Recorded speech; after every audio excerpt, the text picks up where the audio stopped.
네, 유평 시간입니다. 유명한 사람의 글이나 평론을 소개하는데 오늘 유명한 사람은 허민 기자입니다. 문화일보의 허민의 정치 카페를 연재하고 있는데요.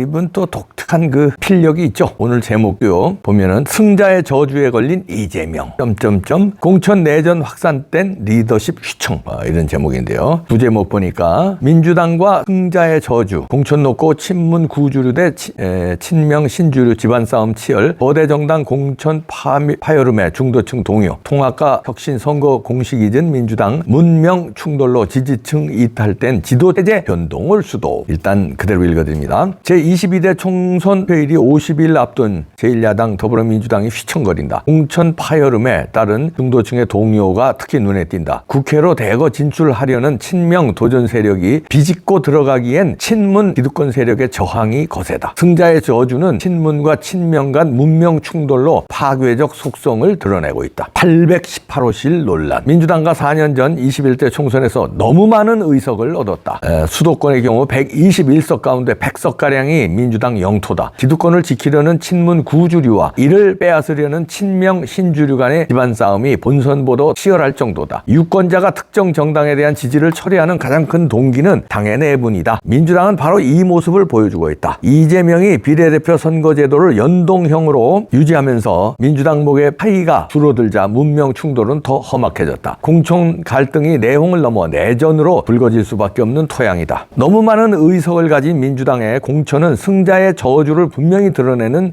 장이 되어버렸다. 지금 민주당 공천에는 세 가지의 논란이 있다. 1. 밀실 사천. 2. 명심 이재명 의중 개입. 3. 공천 불복. 집권 여당의 국민의힘 다선 중진 인사들의 극적인 험지 출마 선언이 이어지는 시간에 민주당에선 밀실 사천, 이선 공천 논란이 터져나왔다. 이재명 대표와 친명 인사들이 심야에 이재명의 의원회관 방 818호실에 모여 현역 의원 낙선자 명단을 추리는 컷오프 회의를 했다고 알려지면서부터다. 졸지에 컷오프 도마 위에 오른 노웅래, 기동민, 이수진 의원이 반발했다. 노 의원은 818호실의 모임에 대해 명백한 밀실 논의이자 시스템 공천을 부정하는 것이라고 비난했다. 이들은 사법 리스크를 안고 있는 현역 의원들이다. 이들의 메시지는 이 대표를 겨냥한다. 사법 리스크로만 따진다면 일주일에 두세 번씩 법원에 출두하며 다수의 재판을 받는 이 대표가 컷오프돼야 하는 것 아니냐는 문제를 제기하는 것이다. 이들에게 이재명식 공천은 자기 만족을 위해 불공정한 잣대를 들이매는 프로크루스테스의 침대와 닮았다. 승자의 저주. 지난해 10월 11일 강서구청장 보궐선거에서 민주당의 17%포인트 차로 국민의힘을 누르고 압승할 때에도 당내에서는 승자의 저주를 경고하는 목소리가 나왔었다. 이 대표 역시 오선 승리를 확인한 그날 밤 페이스북에 글을 올렸다. 이번 선거를 민주당의 승리라 생각하지 않습니다. 정치의 각성과 민생 회복을 명하는 국민의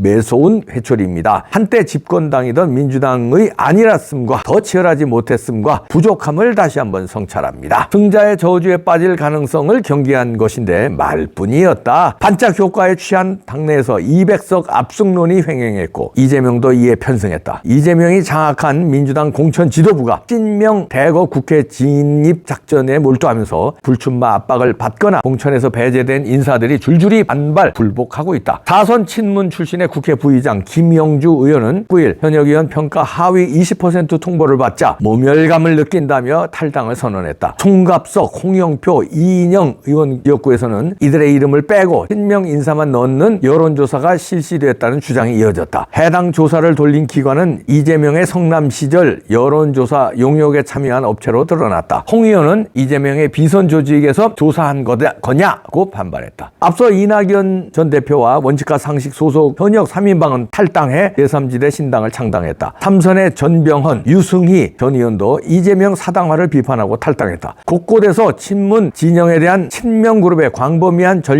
권력 투쟁이 진행되는 와중에 민주당은 혁신 공천과는 반대로 밀실 사천 논란을 낳으며 뒷걸음질 치고 있다. 승자의 저주다. 혁신과 반혁신. 선거는 곧 통합을 토대로 하고 혁신을 깃발로 해서 약점을 보완하고 중도 확장을 꾀하는 간단 없는 여정이다. 이재명의 민주당은 이 공식을 잊었다. 향후 전국 향배를 결정한 4개의 시나리오는 1. 여야가 혁신 경쟁을 벌이는 것. 2. 여당은 혁신, 야당은 퇴행하는 것. 3. 여당은 퇴행, 야당은 혁신하는 것. 4. 여야가 퇴행하는 것이었는데 민주당은 2번 시나리오에 가깝다. 문명 충돌은 문재인 정권의 상징과 같은 임종석 전 비서실장 확장 거취를 놓고 정점을 찍을 것으로 보인다. 합리적이라는 평을 듣던 친명 좌장 정성호 의원이나 정치학계의 원로학자 임혁백 공천관리위원장이 윤석열 정권 탄생 책임론을 들어 임종석의 불출마를 압박한 건 향후 이재명 대권 가도에서 친문 경쟁자를 조기에 제거하려는 것으로 해석된다. 친명 초선 A 의원은 대선 트로피를 얻으려다 집안을 풍비박산 낼까봐 걱정이다라고 말했다. 반면 한동훈 비대위원장이 이끄는 국민의힘 공천은 큰 뒤탈 없이 진행 중이다. 여권 중진 B 의원은 국민의힘 공천에는 사천이 없고 윤심 개입이 없고 공천 불복이 없다고 말했다. 한 위원장은 낙동강 전선 탈환을 위한 영남권 다선 중진들의 험지 출마를 성공적으로 이끌어냈다. 원내대표를 지낸 김성태 전 의원 컷오프로 인한 후유증을 깔끔하게 정리했고 용산 참모 출신들에 대한 특혜 시비도 비교적 무난하게 차단했다. 한동훈 체제의 여당은 윤석열 대통령의 낮은 국정 지지도가 가져다준 기저효과까지 톡톡히 누리는 중이다. 유권자들은 이제 여당과 용산, 한동훈과 윤석열을 분리 관찰하기 시작했다. 한니발의 예언, 기원전 3세기 지중해 제해권을 장악한 한니발이 어떻게 패했는지는 리비우스가 미려한 문체로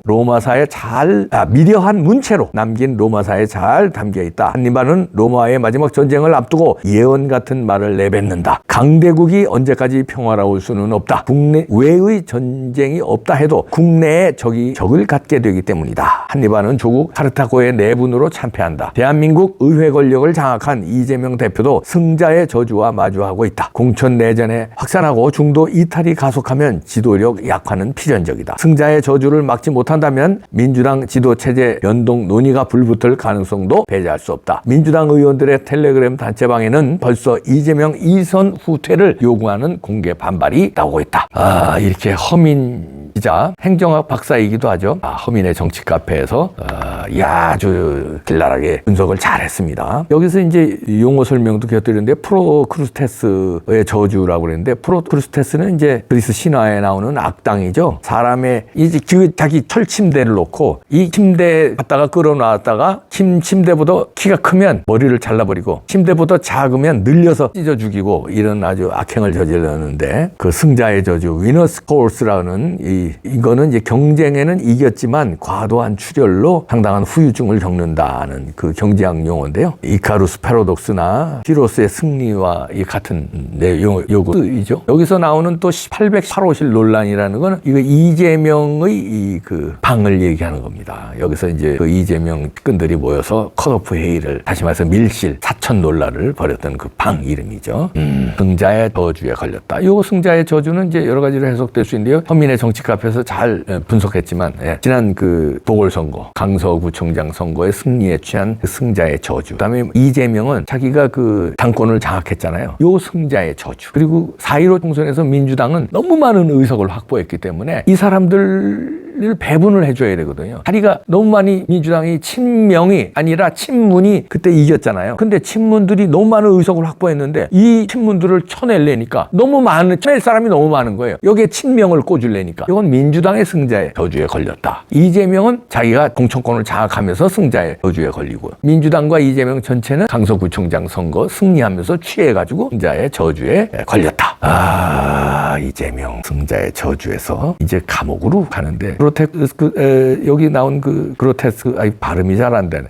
프로크루스테스가 이 발음이 잘 안 돼. 여기 그 악당의 그 침대, 자기가 만드는 침대에 나중에 자기가 이제 거기서 이제 죽임을 당하는데 이재명 자기가 만든 방탄, 자기가 감옥 안 가려고 그 겹겹이 방탄을 쌌잖아요. 마지막 공천 방탄까지 내 팀으로 완전히 잘라고 친명을 몰아내려고 하다가 이 방탄에 갇혀서 최후를 맞지 않을까. 프로크루스테스는 자기가 만든 침대에 죽임을 당하는데 이재명은 자기가 쌓아온 방탄에 갇혀서 숨막히는 죽음을 맞이하지 않을까. 누군가 그런 얘기했는데 방탄 옷을 너무 많이 입어가지고요. 이게 빠지면 헤엄쳐 나오질 못한다. 방탄 옷을 안 입으면 오히려 헤엄쳐서 물에 빠지면 나오는데 하나만 입어도 방탄 옷이기 때문에 구명조끼를 입으면 물에 뜨는데 방탄 옷은 쇠로 이렇게 돼가지고 무겁잖아요. 가라앉는데 하나만 입어도 어떻게 수영 잘하면 나와요. 2개, 3개, 4개, 5개, 6개, 7개를 입어놓으니까 아무리 수영선수라도 박태환이라도 이건 못 나옵니다. 너무 무거워. 돌덩어리로. 이게 마치 이게 시멘트 공구리를 친 것 같이 돼서 푹 가라앉습니다. 승자의 저주에 제대로 맞았다. 사요나라 골로 갔어. 이제 친명한테 잡아먹히고 친문한테 잡아먹히고 국힘당에 잡아먹히고 국민들한테 잡아먹히고 게임 is over.